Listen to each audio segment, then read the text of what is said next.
Yes, it's me, Market Vendor here again today. So listen, you see the announcement come about the new central bank governor, and you see that Market Vendor predicted right last week when I tell you that the government of Barbados ain't going to appoint a non-Bajan when they got so many eminently qualified Bajans. I could think about 2 or 3 other names that could have easily come for the draw too as well. So yes, a brilliant move, a brilliant Barbadian, a man who started in humble beginnings. You're going to learn a lot more about this gentleman named Dr. Kevin Greenidge. Boy, let me tell you something. And not only that, he was a man in the central bank too as well.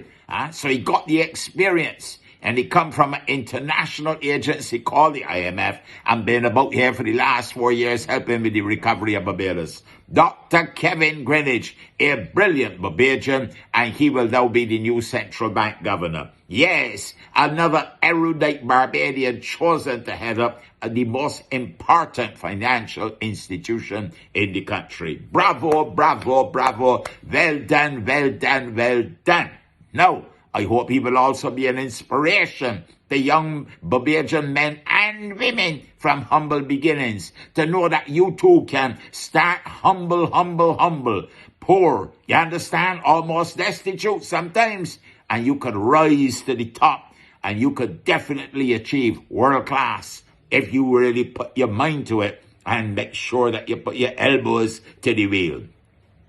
Well, now, as for the conspiracy theorists, the fellas who put out the video and so on about the African and the welcome for the so-called, central bank governor, I had a lot of them out there believing it.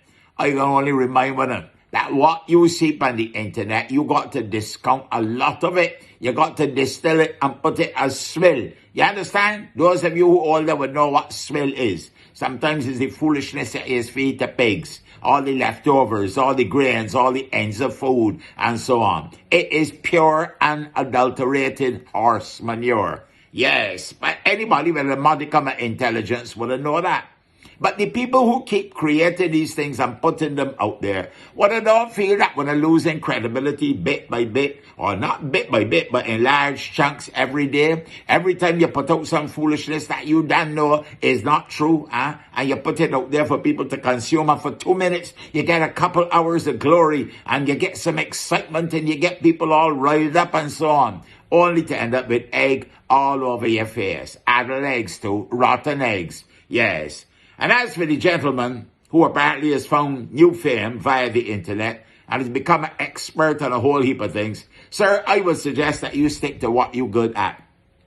Because they tell you head and brain, you understand? Academic intelligence or knowledge does not give you common sense. You must be able to take the intelligence that you got and marry it with common sense. But you must also stand in your lane, because it is clearly that you are out of your lane, don't know what you're talking about, but you will expound a whole heap of horse manure daily out there and put it out on the internet. And once again, you will have a few idiots running behind you. Look, I'm only a market vendor, and this here now was the next big appointment that was bound to come about. I don't know, it had to be an eminent, erudite, and brilliant Barbadian, and so said, so done. Welcome to Barbados, and to all the naysayers, I say, you tell me who you will appoint. Market vendor gone for now. I know it wasn't an African. I know it wasn't a Ghanaian. I know it wasn't none of the conspiracy ideas that one I had out there. Congratulations to another brilliant Barbadian for taking up the position of central bank governor of Barbados. Market gone for now. They have a blessed and a wonderful day. Yeah.